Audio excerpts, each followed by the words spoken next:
Good evening. কেমন আছো বলো সবাই? আশা করি সকলেই ভালো আছো, আমিও ভালো আছি। আমি বাপু আশীর্বাদ করতে চলে এলাম। না তোমাদের মতো এত আমি নই, কঞ্জুস নই। আমি দু হাত ভরে মাথার উপর রেখে আশীর্বাদ করতে পারি। হ্যাঁ, কেউ যদি একটা ভালো কাজের নামে তাকে কিন্তু আশীর্বাদ করতে হয় একদম। যখন ওই সোনাদীপ ভাইয়ের মাথা নিতে ছুটেছিল তখনও সবাই আমরা না আশীর্বাদ করতে পারিনি। তো যাই হোক, সেটা বড় কথা নয়, ভালো কাজেই তো গেছিল। তো এখন গেছে হচ্ছে সোনার দোকান খুলতে, মানে না গোল্ড প্লেটেড, সবেতেই একটা করে না দিতে হচ্ছে। কি যে করবো না আমি বুঝতে পারি না। না আশীর্বাদটা কিন্তু আমি ভালো করেই দিলাম। এই যে দু হাত দিয়ে মাথায় এই যে চাপড় চাপড় চাপড় চাপড় করে আশীর্বাদ দিয়ে দিলাম ভেরু অ্যান্ড নেরুকে। তো চলো, কেন এই আশীর্বাদ সেটা তো তোমাদের সাথে একটু শেয়ার করতে হবে না? দুজনে মিলে খেয়ে দিয়ে বেরিয়ে পড়লো। সাথে কে? শ্বশুর মশাই। কেন? হ্যাঁ, ভেরু যাবে শ্বশুর নেরু যাবে ব্যাংকে টাকা তুলতে, সাথে চলেছে কে? শ্বশুর মশাই। বাড়িতে আছে শ্বশুর মশাই, কোমর বেঁধেছে, একদম হাত ধরে নিয়ে নিয়ে যাচ্ছে। কেন? পেছনে কারণটা কি? বৌমা দোকান ঘর ভাড়া নিচ্ছে। এই ব্যাপারটা কিন্তু তোমাদের কাছে এতক্ষণ ধরে চেপে চেপে রেখেছিল, চেপে চেপে। শুধু খালি বলছে তোমাদের একটা সুখবর দেবো, তোমাদের একটা ভালো খবর দেবো, তোমাদের কিন্তু সুখবরটা দেবো, কিন্তু বলতে পারেনি জানো। যতক্ষণ না হচ্ছে এগ্রিমেন্ট ততক্ষণ বলতে পারেনি। ভাবতে পারছ? বৌমার দোকান, শ্বশুরমশাই কত খুশি। হতেই হবে। শ্বশুরমশাই পয়সাতেই এই দোকান ঘর ভাড়া নিল। এই 500 টাকার নোট এইরকম করে তুলে নিয়ে এসে করে গন্ধ শুকছে। মা গো, কতদিন এই টাকা দেখতে পাইনি, এতগুলো টাকা। তো সেই টাকা তুলে নিয়ে এসে বৌমা দোকান দিচ্ছে। কিসের? আরে বাবা, সেই যে গো নকল সোনার গয়নার দোকান, মানে গোল্ড প্লেটেড গয়নার দোকান। তো সেখানে কি? পরে বলছি। দোকানে কি হবে সেটা তোমাদের পরে বলছি, আগে বলে নি। হ্যাঁ, ভেরু আর নেরু মিলে পরামর্শ করেছে কদিন ধরে যে এই যে আমি সোনার ব্যবসাটা করছি, মানে নকল সোনা, মানে প্লেটেড, তো গয়নাটার ব্যবসা করছি, এটা না আমি একটা দোকান ঘর করতে চাই। আমার বহু দিনের স্বপ্ন, বহু দিনের স্বপ্ন। আমি একটা দোকান ঘর করবো, সেখানে বসে থাকবো সেজে গুজে লিপস্টিক লাগিয়ে। না, সারাদিন আমার বাড়িতে বসে থাকতে ইচ্ছা করছে না, বুঝলে তো? তুমিও বেরোবে, আমিও বেরোবো। তুমিও যাবে না, আমিও যাব না। সেটা গান আছে, মনে আছে তো? না ঠিক, ছেড়ে দাও, বাদ দাও। তো সেই রকমই তুমিও সকালবেলা খেয়ে দিয়ে বেরিয়ে পড়বে, আমিও সকালবেলা ভাত খেয়ে বেরিয়ে পড়বো, ব্যাস। আর আমাদের পোষ্য ঠাকুমা দাদু কি করতে আছে না? বাচ্চাদের মা বাবা যদি চাকরিতে যায় তাদের দেখার দায়িত্ব কাদের থাকে বলো? এই ঠাকুমা দাদু, দিদা দাদু, এদেরই তো থাকে। তো দেখবে, দেখবে। আর ওই যে বাচ্চাটা, আরেকটা যে বাচ্চা আছে ঘরে, তাকে তো তুমি সকালবেলায় নকুল দানা জল দিয়েই যাও। আর সন্ধেবেলা সে যা হোক করে হয়ে যাবে, এসে তুমি দিয়ে দেবে। কোনো ব্যাপার না, তুমি দেবে, আমার তো আর ব্যাপার নাই। তো যাই হোক, সেটা হলো মানে আমাদের ননি সোনাকে, বুঝেছো তো? সে তাকেও তুমি দিয়ে দিও, কোনো ব্যাপার না। আর আমি সকালবেলায় তোমাকে রান্না বান্না করে দেবো। দেখো, এখন কিন্তু তোমাকে বাসি খেতে হবে। হ্যাঁ, এখন কিন্তু আমি এত ইনিয়ে বিনিয়ে রান্না করতে পারবো না, কারণ আমাকেও কিন্তু দোকানে যেতে হবে। তুমি যেমন দোকানে গিয়ে বসবে অন্যের দোকানে, আমিও সেরকম আমার ভাড়া করা দোকানে গিয়ে বসবো। এখন আর কিন্তু বাপু আমি তোমাকে আসল রান্না করে দিতে পারবো না। ওপর থেকে রান্না আসবে, মা দেবে। আর আমি এদিকে যা পারবো আগের দিন করে রেখে দেবো, সেই ফ্রিজে রেখে গরম গরম গরম গরম করে দেবো। তুমি আমি দুজনে মিলে খাবো আর বেরিয়ে পড়বো। দেখো, ব্যবসা করতে হবে কিন্তু। হ্যাঁ, আমার অনেক দিনের স্বপ্ন। আর সেই স্বপ্ন পূরণ করলো কে? শ্বশুর মশাই। হ্যাঁ গো, এতদিন ধরে তোমরা যখনই দেখেছো দোকানে যাচ্ছি, মাল আনতে যাচ্ছি, বাজারে যাচ্ছি, জিনিস কিনতে যাচ্ছি, এই হাটে যাচ্ছি, ওই বাজারে যাচ্ছি, বিয়ে বাড়ি যাচ্ছি। হ্যাঁ গো, নিজেরা গাড়ি করে বিয়ে বাড়ি গেছে, তখন শ্বশুর শাশুড়ির কথা মনে পড়েনি, তাই না? না, তখন শ্বশুর শাশুড়ি আলাদা গেছে, আমরা আলাদা গেছি। ফেরার সময়ও তাই না, শ্বশুর শাশুড়িকে নিয়ে ফিরেছি। আর এই ফাদ্য বাড়ি কি করবো বলো, একই পাড়ায় তো, ওটা আর আলাদা করতে পারি না। তার জন্য তোমরা দেখো না, আমি চলে আসি, আমি পরে যাই। না, ওই শ্বশুর শাশুড়ির সাথে অত মাখো মাখো সম্পর্ক আমি করতে চাই না। চাই না, আমার প্রয়োজন পড়ে না ওরকম। কিন্তু যখন আমার প্রয়োজন পড়ে তখন আমি তোমাদের সাথে সেটা ক্যামেরায় শেয়ার করি। না তাই বলে ভেবো না আমার ননদের সাথে কিন্তু আমার খারাপ রিলেশন না। আমার ননদের সাথে আমার খুব ভালো রিলেশন, কিন্তু আমার ননদ ক্যামেরার সামনে আসতে চায় না, সেই জন্য আমি তাকে ক্যামেরায় আনি না। এখন আমি মাঝে মধ্যে আমার শ্বশুর শাশুড়িকে আনছি। এখন না ওরা ক্যামেরা ফ্রেন্ডলি হয়ে যাচ্ছে আস্তে আস্তে, বুঝেছো তো? এতদিন ছিল না, তাই জন্য আমি দেখাইনি। কিন্তু ওই যে আমি ওখান থেকে হা হওয়ার পর যে ফিরে এলাম, ওই যে ছি ছি হা না ছি, হা ছি দুটোই তো একই, তাই না? ওই ছি বললো না আমার বর, ছি না, তারপরেরটা তোমরা বসিয়ে নিও। তো সেটা বলার পর আমি যে চলে গেলাম, তারপর থেকেই তো আমার ভালোবাসা, শ্বশুরবাড়ির প্রতি ভালোবাসা উদলে উদলে উদলে। না, উথলে উথলে উথলে যাই হোক, যেটাই হোক সেইভাবে উঠেছে, বুঝেছো? তার আগে অবধি কিন্তু আমি ওদের দু চক্ষে দেখতে পারতাম না, না ওরাও আমায় দেখতে পারতো না, আমিও ওদের দেখতে পারতাম না। কিন্তু তারপর থেকে হঠাৎ করে আমার মনে হলো যে না, এই যদি আমি শ্বশুর শাশুড়িকে এখন একটু একটু না দেখাই, লোকে তাহলে আমাকে খারাপ বলবে। তা তুই আবার কোনদিন ভালো হলি? তো যাই হোক, এখন আমি সতী, কিন্তু আমি কোনোদিন সতী ছিলাম না, এরকম একটা ব্যাপার আর কি। মানে আমি কোনোদিন সতী হব না, কিন্তু আমি সতী। এই যে একটা মহিলা, সে এখন শুরু করেছে ব্যবসা। ও মাই গড! আর কত রকম ব্যবসা যে দেখবো, যাই হোক। তো সে ব্যবসা করতে কোথায় গেল? টাকা আনতে। খাওয়া দাওয়া করে টাকা আনতে চলে গেল। আর টাকা আনতে গেল কাকে নিয়ে? শ্বশুর মশাইকে। অন্য কোথাও যেতে কোনোদিন শ্বশুর মশাইকে দেখেছো তোমরা শ্রাদ্ধ বাড়ি ছাড়া? না। তো এইবার টাকা আনতে গেল শ্বশুর মশাইয়ের সাথে। তার মানে শ্বশুর মশাইয়ের পেনশনের থেকে কিছু টাকা হাতিয়ে নিয়েছে এই সুযোগে, বুঝেছো? মাথায় একটু পট্টি পট্টি পরিয়েছে, বা ছেলেকে দিয়ে করিয়েছে হয়তো। যাই হোক, কি কার করবে বলো, ওনাদের আর কিছু করার নেই বুড়ো বুড়ির। তো সেই ইয়েতে নিয়ে গেল হচ্ছে বৌমা হাত ধরে ধরে ব্যাংকে। কোনো কিছুতে শ্বশুরমশাইয়ের প্রয়োজন পড়ে না, কিন্তু এই বেলায় প্রয়োজন পড়লো। শ্বশুরমশাই গিয়ে টাকা পয়সা তুলে দিল, দিয়ে এইবার এগ্রিমেন্ট করার সময় কিন্তু শ্বশুরমশাইয়ের কোনো সইও নেই, কোনো শ্বশুরমশাইয়ের কোনো চিহ্নও নেই। তাই না? তোমরা দেখেছো সেই সময় যখন এগ্রিমেন্ট করছিল, তখন তোমরা শ্বশুরমশাইকে দেখেছো? আমি কিন্তু দেখতে পাইনি। হুম। শুধু টাকা তোলার সময় ভ্যানে করে বসে গেল, আবার ওই ব্যাংকে ওঠার সময় সিঁড়ি দিয়ে দেখালো, ব্যাস শ্বশুরমশাই গায়েব, আর নাই। তো যাই হোক, সই সাবুত করে টোরে তো চলে এলো। আর সই সাবুত করলো কোন দোকানে গো? লাইটের দোকান। শুধু লাইটের সব ইয়ে দেখলাম। তার মানে লাইটের দোকানদারের মনে হয় একটা খালি কোনো দোকান ঘর ফাঁকা পড়েছিল, তার কাছ থেকে এগ্রিমেন্ট করে ওই দোকান ঘর নেওয়া হয়েছে। যাই হোক, ভালো কাজ, এটা নিয়ে তো আমি খারাপ কথা বলবো না। যে ব্যবসা করবে সুন্দর করে করতে পারলে অবশ্যই ভালো। কিন্তু এই যে কিন্তুটা আমাদেরকে দিয়ে দিয়েছে না, আমরা তো এখন কোনো কিছুই ভালোভাবে দেখবো না। কারণ দেখো, কণিকা যখন বাড়ি তৈরি করছিল, মারমণি যখন বাড়ি তৈরি করছিল, তখন এ কি বলতো?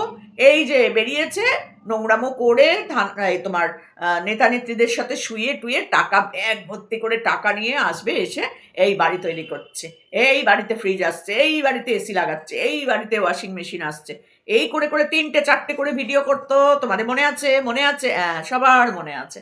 তো সেও এখন কি করছে? শ্বশুরমশাইকে টুপি টাপা পরিয়ে, না শ্বশুরমশাইকে নিয়ে কোনো খারাপ কথা বলতে পারবো না, শ্বশুরমশাইকে টুপি টাপা পরিয়ে তাদের শেষ বয়সের সব রোজগার সেটাও হাতিয়ে নিয়ে এই দোকান ঘর, এই দোকান ঘর। যাই হোক, তারা তো ভালো মানুষ, কিছু বলার নেই। মুখ দেখলেই মনে হয় শ্বশুরমশাই সত্যিই ভালো মানুষ, আর আমি সামনে থেকে দেখেছি, আমার তো খারাপ লাগেনি ওনাকে। তো যাই হোক, সেখান থেকে শ্বশুরমশাইয়ের কি আর করবে, দিল, দিয়ে ওই ঘর ভাড়া নিল। এবার ওই ঘরে কি হবে? হ্যাঁ, ওই ঘরে তো একটু ঢুকু ঢুকু চলবে, তারপরে সাজগোজ করে রিলস বানানো চলবে, তারপর ওখান থেকে লাইভ চলবে, কত কিছু হবে। সেই যে সকালবেলা বেরিয়ে যাবে, আর দুপুরে দোকান বন্ধ করে একবার আসবে, এসে কন্ট্রোভার্সি ভিডিও ফিডিও যা আছে ওগুলো একটু টুকটাক করে করে নেবে, আর ওই পোষ্যকে একটু খাওয়াবে, ব্যাস খাইয়ে আবার বিকেল হতে না হতেই ওখানে সেজে গুজে ছোটো লিপস্টিক দিয়ে বেরিয়ে পড়বে বৌমা। হ্যাঁ, আবার যদি সারাদিন দোকান খোলা হয় তাহলে তো প্রশ্নই নেই। তুমিও যাবে, আমিও যাবো। দুজনে মিলে একসাথেই বেরিয়ে যাবো। তুমি অন্যের দোকানে দাঁড়িয়ে থাকবে, আমিও ভাড়া দোকানে দাঁড়িয়ে থাকবো। এই তো আমাদের দুজনের কাজ। তবে হ্যাঁ, ওইখানে এতদিন তো বোনরা আসতে পারেনি, সব রকম কিছু হয়ও নি। ওখানে কিন্তু সেটা ফুল মস্তিতে হবে।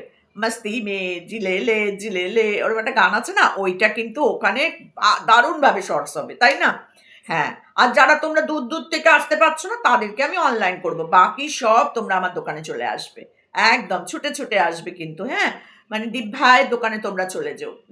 সোনা দীপ ভাই, সত্যি কত নছল্লাদ দেখাচ্ছিস, মাইরি মাইরি বলছি, বিশ্বাস কর। আর এই বুড়ো বয়সে শ্বশুরমশাইয়ের টাকাটা না নিলেই তো পারতিস। দুদিন বাদে ওরা অসুস্থ হবে, হসপিটাল নার্সিংহোম ভর্তি হতে পারে। তো চাইবো না কখনো হোক, তবুও তখন কিন্তু টাকা পয়সার প্রয়োজন পড়বে। আর তুই পিঁপড়ে যদি একটা তো চিনি খেয়েও এরম এরম করে যায়, তুই তাকে ধরে টুকুস করে পেট থেকে চিনিটাকেও বার করে নিস। তুই যা কঞ্জুস। মন্দিরার পয়সায় ঘুরে এলি বল? মন্দারমণিটা পুটুক করে মুখ থেকে বেরিয়ে গেল না? এত বড় চ্যানেল কাউকে নিয়ে ঘুরতে যায়? আমিও গেছিলাম রে বকখালি, 3.5 লাখ 4 লাখের চ্যানেলের সাথে। তারাও কিন্তু আমার থেকে অনেক ছোট, আমার ছেলের বয়সী। তাদের ফ্যামিলির সাথে আমরাও গেছিলাম। আমাদের কাছ থেকেও একটা টাকাও নেয়নি। আমরা জোর করে দিতে চেয়েছি, নেয়নি। বুঝেছিস?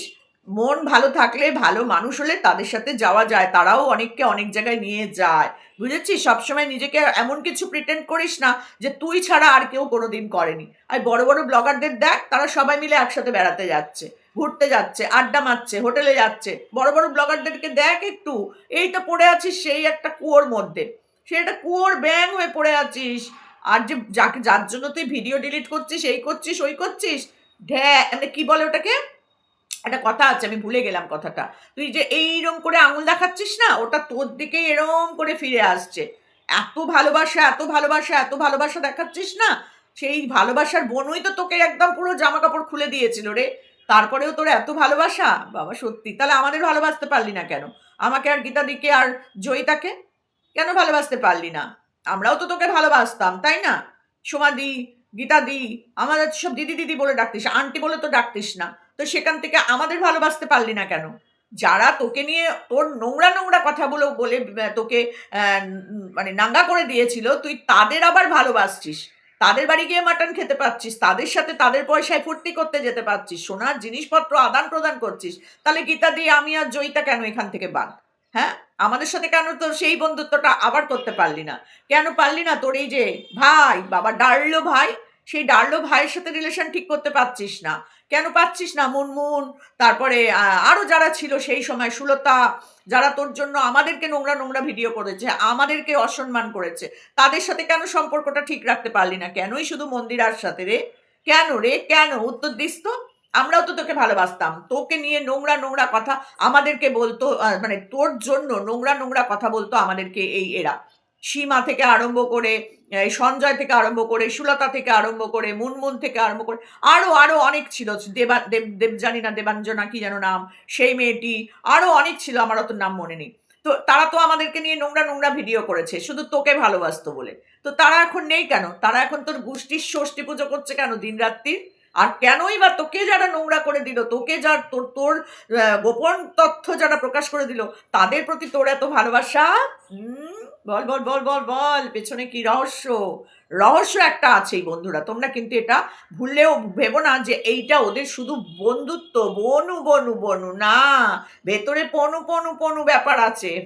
পানু পানুও হতে পারে, সেটা আর আমি বললাম না, এখন পনু পনুই বললাম, বুঝলে তো? তো এত মাখামাখি, এই যে দুই বোনের এত সম্পর্ক, ভেতরে তো রহস্য আছেই আছে, রহস্য আছেই আছে, যেটা ওরা দুজনের কেউই প্রকাশ করতে পারবে না। বুঝেছো তো? আর এই রহস্যটা জানে আরেকটা জন, সেটা হচ্ছে এই মারু। আর তার জন্য এই মারুকে সাইড করে দিয়েছে এই বনুরা। বুঝেছো তো? মারু নিঃসন্দেহে খুব ভালো মেয়ে, জানি অনেক কিছুই আছে, তাও বাদ দাও। তারপরেও মারু কিন্তু এখনো এদের জন্য কোনো রকম মুখ খোলেনি। আর এরা যদি মারুর জায়গায় থাকতো, যে মারুকে যেরকম ভাবে এরা এই এই দিদি ভাই, অন্য বনুর কথা বলছি না, এই ছোটদি ভাই যেভাবে করছে, সেরকম যদি মারু করতো না, তাহলে মারু বোধহয় হাজতে থাকতো। কারণ এরা সব বোনেরা মিলে একে হাজতে পাঠিয়ে দিত। মারু এখনো চুপচাপ বসে আছে, বুঝলে কিনা? মারু কন্টেন্ট, হ্যাঁ, তুইও আমাদের সবার কন্টেন্ট, বুঝেছিস তো? নোংরা মেয়ে ছেলে, নোংরা মানসিকতা, নিজেকে সতী ভাবো তুমি। নিজে যারে বড় বলে বড় সেই নয়, লোকে যারে বড় বলে বড় সেই হয়। তো তুই হচ্ছিস সে, মানে নিজেকে বড় বলা। আমি এত বন্ধুত্ব, এত ভালোবাসা, এত ওই, শুধু তুই নিজেই গাব গেয়ে যাচ্ছিস, গা গল্প গেয়ে দিয়ে যাচ্ছিস। সত্যি, শ্বশুরের বয়স্ক শ্বশুরের মাথা মুড়িয়ে দোকান ঘর করে নিলি, লজ্জাও করে না? হ্যাঁ, লজ্জাও করে না? বরের পয়সায় তো জল গরম হয় না, তা জলটা গরম করলি কি দিয়ে? ওই শ্বশুরের পয়সায়। কারণ তোর পয়সায় তুই আর কত কিছু করবি বল? সংসার চালাচ্ছিস, এই করছিস, ঘর দোর রান্নাঘর সব করেছিস, তারপরে হচ্ছে, হ্যাঁ তোরও পয়সা আছে, সে পয়সা তুই বের করবি না, সে পয়সা তুই তোর ভবিষ্যতের জন্য রেখে দিবি, ছেলে মেয়ের জন্য তো খরচ নেই। কিন্তু দেখ, তুই অন্যের ছেলে মেয়েকে বলতে কিরকম বসে পড়িস, তোর লজ্জা শরম বলে কোনো জিনিস নেই, কোনো জিনিস নেই। আর ওই দোকানে এবার বনুরাও আসবে, হ্যাঁ মেজো বোন চলে আসবে, চাট ফাট সব নিয়ে ফিট ফাট হয়ে সেজে গুজে চলে আসবে, কারণ তোর তো সারাদিনের নামে দোকানে চলে যাবি, ব্যাস হয়ে গেল, সেখানেই সব কিছু। ভালোই ভেতেছিস, কারণ ফ্ল্যাটে যা দেখিয়েছিস তা তো ওখানেও হবে, তাই না? ফাঁকা জায়গা পেলেই হয়। মন্দিরার ফ্ল্যাটে গেছিলি, মনে আছে? কি কি করেছিস বাবা রে, সেখানে যে কি করেছিস এখন তোকে দেখলেই বোঝা যায়। তোর মধ্যে একটা ছাপ ছাপ পড়েছে, কেন জানি না, বিশ্বাস কর। তো চলো বন্ধুরা, আর কি বলবো বলো, শেষ বেশ বুড়ো শ্বশুরের মাথা মুড়িয়ে দোকান ঘর করে নিল, কি আর বলবো। তারপরেও আবার আশীর্বাদ, ও মাই গড, ও মাই গড। চলো আশীর্বাদ করে দাও তোমরা সবাই, দেখি আশীর্বাদের ফলে যদি একটু মতিগতি ফেরে। দোকানটা করার পর না, দোকানটাকেই সামলে রাখিস, আর এই কন্ট্রোভার্সিতে আসিস না তুই, কারণ তোর মুখে কন্ট্রোভার্সি ভিডিও না বাবা, মনে হয় না যেটা কন্ট্রোভার্সি দেখছি, মনে হয় যেন নর্দমা দিয়ে জল গড়িয়ে যাচ্ছে নোংরা সমেত, আর কিছু মনে হয় না, আর কিছু মনে হয় না। ভাষাটা ব্যবহার হয়তো গালাগালিটা দিস না, কিন্তু ওই ভাষা দিয়ে লোককে যা বলিস, যথেষ্ট, যথেষ্ট। আর তুই যে তোর ডাল্লো ভাইকে নিয়ে নোংরা নোংরা কথাগুলো বলছিস না, তোর ডাল্লো ভাই তোর জন্য ঠিক একদম খাপে খাপ পঞ্চুর বাপ, বুঝেছিস? ও আস্তা করে জন্মেছে, আর তুই কোথায় জন্মেছিস যে লোকের পেছন চেটে চেটে বেড়াচ্ছিস?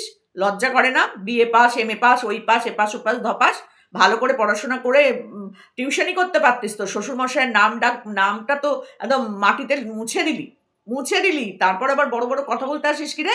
চালফোট! তুইও সেই চালফোট আমাদের কাছে। তোকে কোনো মানুষ ভালোবেসে দেখে না। তোর ওই নোংরামোটা আমরা কন্টেন্ট হিসাবে দেখি, আর কিচ্ছু না। তোকে আমরা দেখি যে এটা কন্টেন্ট হিসাবে দেখি। কোনো কিচ্ছু নেই তোর প্রতি, কারোর কোনো ওয়াইটির কারোর কোনো ভালোবাসা নেই, কারোর না, এমনকি মন্দিরারও না। আর শোন না, তিল তিল করে শেষ হচ্ছে, আর কিছু হচ্ছে না। চলো, ওদের নিয়ে ভিডিও করি না, তাই কিছু বলছিও না। যেদিনকে মাথা হবে সেদিনকে নিশ্চয়ই করব, কারণ আমিও কন্ট্রোভার্সি ক্রিয়েটার একজন। যেটুকুনি করি না কেন, যা দেখি সেটুকুনি করি। তোর মতন ওরম ভাবের রাজ্যে বিচার করে লোককে কখনো খারাপ করি না, বুঝেছিস? নোংরা মেয়ে ছেলে কোথাকার। চলো, টাটা।